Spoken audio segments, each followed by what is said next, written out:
The risks I'm willing to take to try and stave off what appears to be the inevitable. But I'm all about avoiding the worst case scenario, so here we go. I have spent great pains trying to avoid talking about the supernatural aspects of what we're witnessing. But it's time.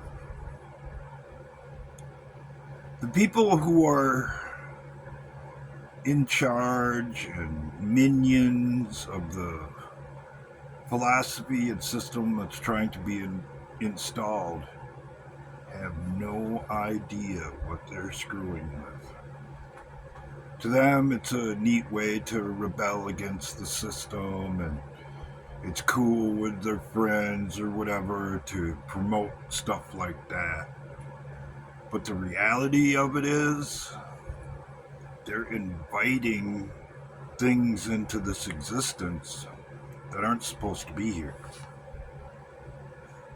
That's the whole point of ritualistic acts and stuff like that. It calls stuff like that into this realm, and if you are on the right frequency, let's say, you call it into yourself. Some people never even realize that they're possessed by something.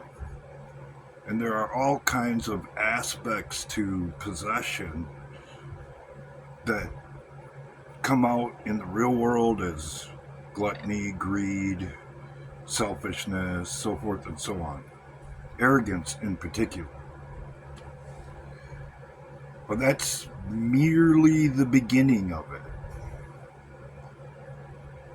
If enough negative energy is drawn into this realm, those people take a back seat to what they've invited into themselves. And they will quite literally witness themselves doing acts that they were never capable, or at least wise in their mind, capable of doing. And they will be powerless to stop it. There's a whole litany of philosophy and thinking behind everything I just said. But there ain't time to get into that now. The only thing we can do is promote what we know to be right. Promote positive energy as a form of protection against the negative forces that are being drawn into this reality. And the one thing that makes the biggest difference seems to be the one thing that people overlook the most. Do something. Say something. Poke your friend in the shoulder. Tap them on the shoulder.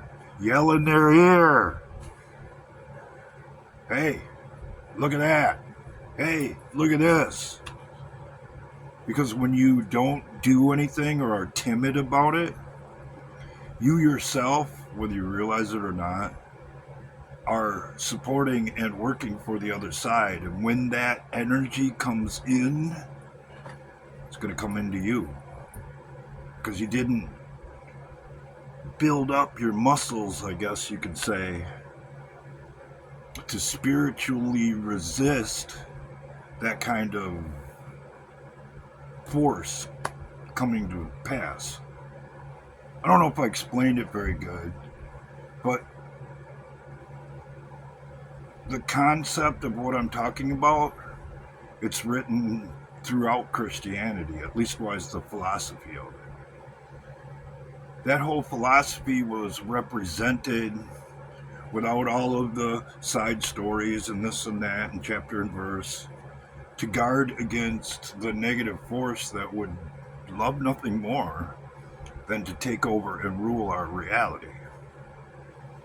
And I don't know if y'all been paying attention or not, but they just literally, and they have been doing it for a while, but never quite as hard as happened during the opening ceremony of the Olympics.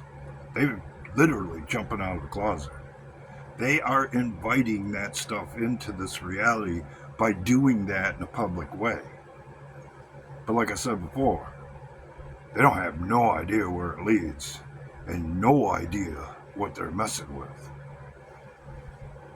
But in order to gain your hedge of protection, or so it's called, you best to, and you best to participate in the positive aspect of guarding against it, or you end up susceptible to it. The reason I haven't really brought that to anybody's attention now, number one, it should be freaking obvious. And number two, by doing this in a public way, you invite that energy to fight against you. But here we are, and certain risks are going to have to be taken in order to avoid the outcome that they desire. And you better get that through your head and take action upon it, or whether you realize it or not, believe it or not, you're working for the other side.